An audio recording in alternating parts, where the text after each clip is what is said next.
Well, Prime Minister Mark Carney has released a new defense strategy. The $6.6 billion plan aims to build more military equipment here in Canada. We want to give contracts to Canadian companies to have a real Canadian industrial sovereignty. We want to be able to create 125,000 jobs, like you said. The government is aiming to grant 70% of defense contracts to Canadian firms by 2035. Canada that most headlines are completely underplaying. This is not just about budgets.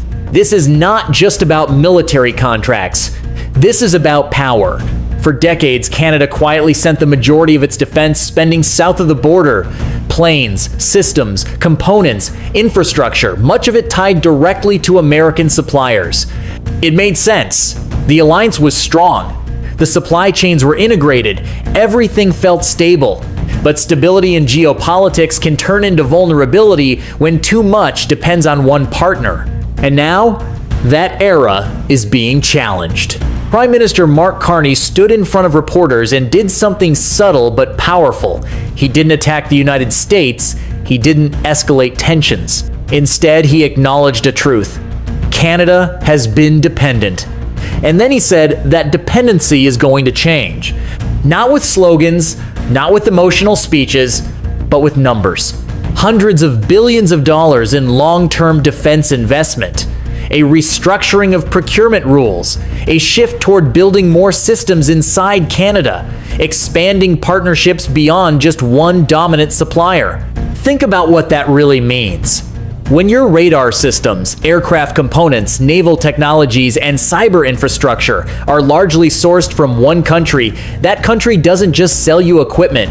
It becomes embedded in your national security architecture. And when political tensions rise, whether over tariffs, trade disputes, or diplomatic friction, that interdependence carries weight. During his presidency, Donald Trump leaned heavily on economic leverage, tariffs on steel, pressure during trade negotiations, a hardline America First approach to global partnerships. Supporters called it strength, critics called it coercion. But either way, leverage works best when the other side depends on you. What Canada is now signaling is simple, that leverage should not be permanent. The plan?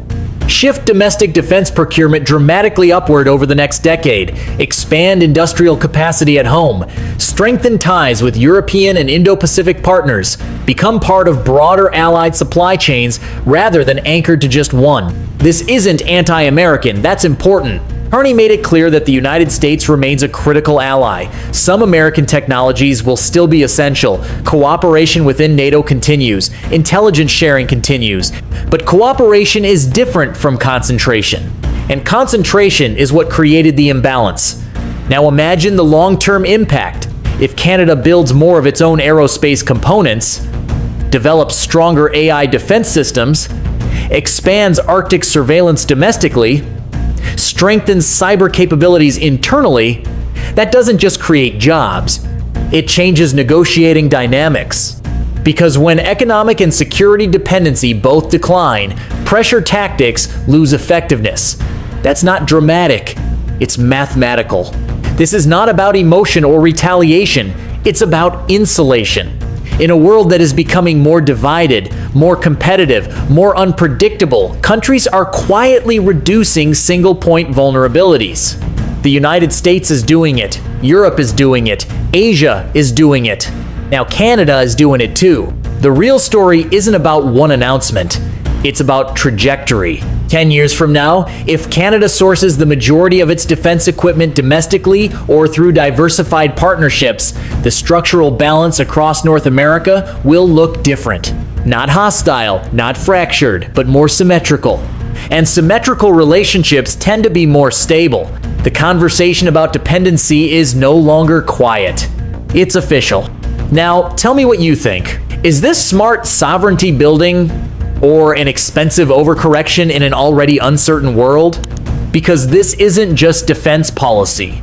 It's about how nations protect their independence in an era where power is increasingly economic before it is military.